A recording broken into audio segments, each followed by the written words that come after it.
Hey everyone, today we're going to begin discussing the Vice President and their role in the executive branch. Our essential question is, what is the Vice Presidency and why is it an important position? And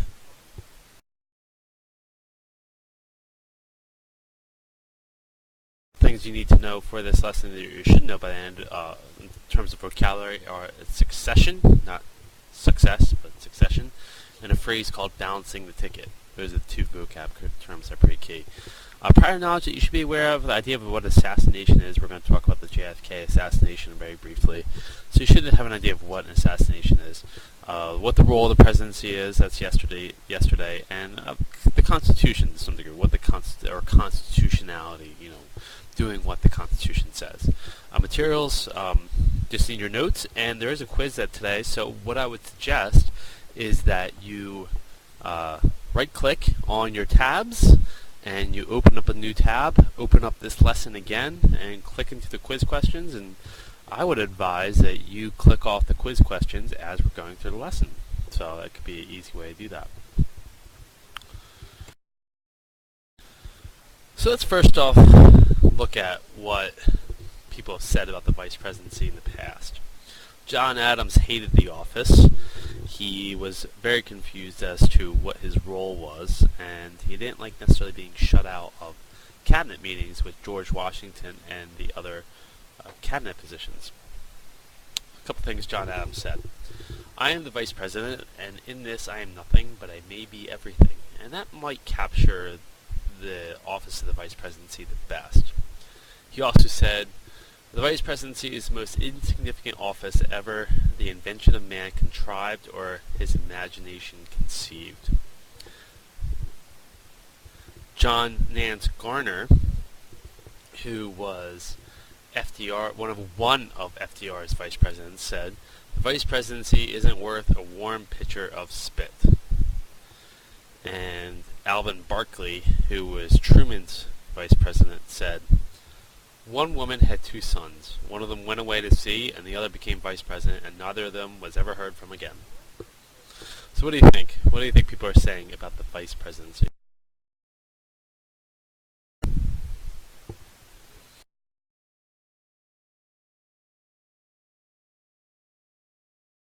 Well, the vice presidency is a pretty important office, actually, even though many of these quotes more or less hint at the fact that the vice president doesn't have much power. But John Adams really did summarize it best in saying that he is the vice president, in that he is nothing, but he may become everything. And the main role of the vice president is to succeed, this is where I was talking about presidential succession, the vocab, is to succeed the president in office in case of death or incapacity. So whenever the president dies or cannot fulfill his responsibilities in the office due to illness or due to maybe being held hostage or going insane, then the vice president would become president. It wasn't always the case. In fact, in our first really few administrations in the United States, the vice president was selected by the Electoral College, and he was the second, more or less, he was the runner-up in an election. So when John Adams, for example, was vice president, it's because he was the second best choice behind George Washington. And then Thomas Jefferson, conversely, with John Adams.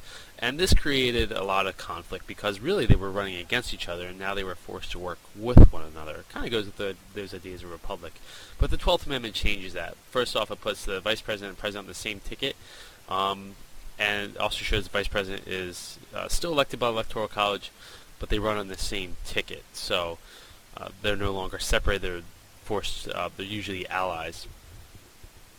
But the vice president is elected. So that means if they were to be removed from office, they can't just be dismissed by the president. They actually have to be impeached. And so the vice president, or the president, whoever's running for office, is very careful to select who they're going to run for a number of reasons. First off, because they're going to have to work with them, but then because they have to be viable because of this idea of presidential succession. Let's take 2008, for example.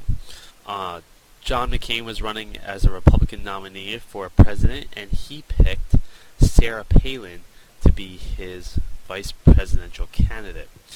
This, by and large, according to most accounts, backfired on John McCain because many people saw Sarah Palin as ineffective, unexperienced, and ultimately people were very concerned about having her one heartbeat away from the White House.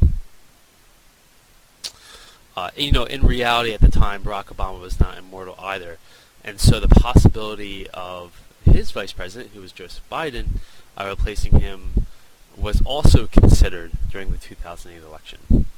Ultimately, however, we have to consider the vice president when we're picking them as an important choice. We have to really vet them and see if they're reliable and if we trust them going into office, because again, as John Adams said, they're only one heartbeat away and they may become everything. In fact, 8 vice presidents have taken over from their post in the vice president to the presidency and into the Oval Office. Little over 20% of all of our executives throughout our history have been vice presidents at one point. Some famous ones include Teddy Roosevelt, Harry Truman, Lyndon Baines Johnson, Gerald Ford, and even Dick Cheney to some degree. Now you might be thinking, scratching your head, like, no way, Dick Cheney was never president. Well, actually, that's not true. At one point, George W. Bush underwent surgery for 2 hours, and that effectively made Dick Cheney president during those 2 hours, because George W. Bush could not act as president. But the fact that 20% of our vice presidents eventually become president shows that it's in a really important office that we really need to consider who we're putting in office. But the other reason that we need a specific presidential succession order is because of crises. And I want you to consider the JFK assassination.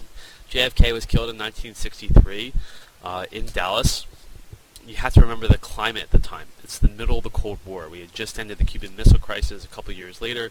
People did not know if this was an attack by the Soviet Union. We didn't know if the country was under attack.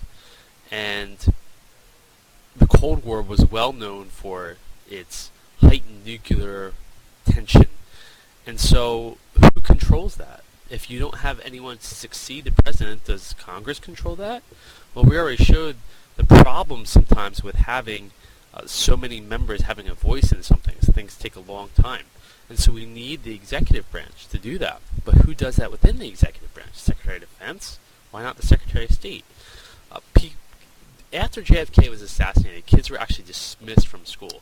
If you ask many of your grandparents, for example, what they remember about JFK's assassination, they'll tell you very vividly what they remember. And so it was a very critical time in the country. We didn't have time for an election. And again, this shows the main role of the vice president is to succeed the president in case the president dies, like it did with John F. Kennedy, or is incapacitated. So this picture over right is of Lyndon Baines Johnson being sworn in on Air Force One at the time. If you don't know, Air Force One is the plane that the president flies around in the country in. Most of the time, people are sworn in front of the Capitol. But JFK's Solicitor General, so his main prosecutor, ended up administering the oath of office.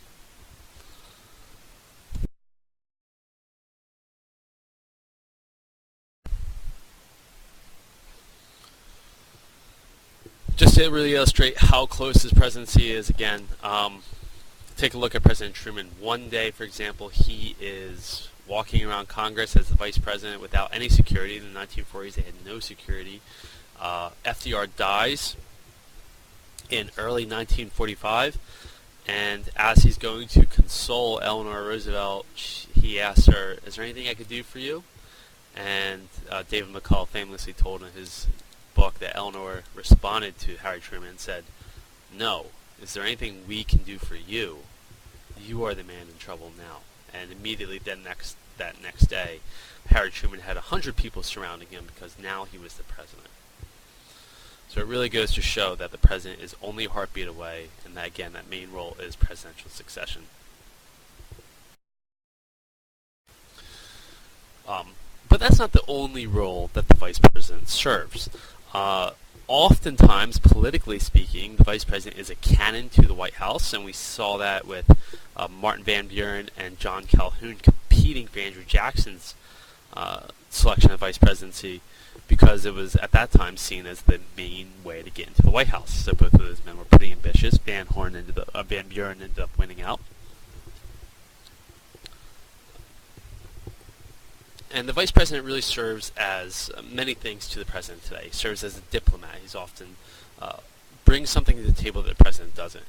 Often serves as an advisor, sits on many of the cabinet meetings that the president has, because we have to think, if, again, they're only a heartbeat away, the vice president needs to know exactly what's going on in the administration. So even in those key classified meetings, oftentimes the vice president will be there. It's often the confidant, someone the president can trust. Our current administration right now, the president and the vice president get together for lunch all the time. And that helps build teamwork and helps to get them on the same page, because again, they're only one heartbeat away. Vice president, at least in the modern era right now, often brings a wealth of experience. You might want to think about Dick Cheney, for example. I know he's a very controversial figure, but we have to think he was Gerald Ford's chief of staff, which is often a position that's associated with the second most powerful job in Washington, because they control who has access to the president. He was a member of Congress. He was a Secretary of Defense in other administrations, and so he brought a wealth of experience to the White House. Knew how Washington worked, knew what people to contact, knew other people in different countries, knew the military, and that's something the president values. The vice president also serves as the president of the Senate. Now, this is more of a ceremonial role. It's not like the Speaker of the House, but they do vote in case there is a tie, because the Senate's made up of 100 representatives. So if it's 50-50, the vice president will cast his vote oftentimes in favor of whatever the administration wants. You'll hear me say administration. Whenever I say that, I'm referring to the executive branch, and that's led by, obviously, the president.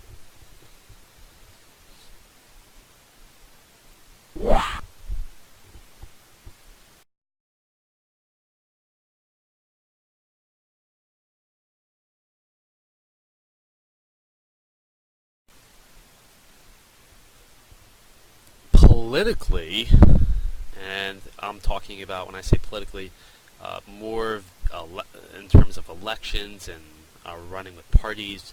The vice president also serves a function, although this isn't his main role, but in elections is selecting someone for vice president, is to select someone who can bring something to the table that the main candidate cannot. So this is what we call balancing the ticket, another key vocab word that you need to pay attention to. In 2008, for example, going back to that election, since we've already talked about it, Sarah Palin was seen as someone who could balance the ticket for the women's vote, or someone who was young, because John McCain at that time would have been the oldest person to enter the White House had he won.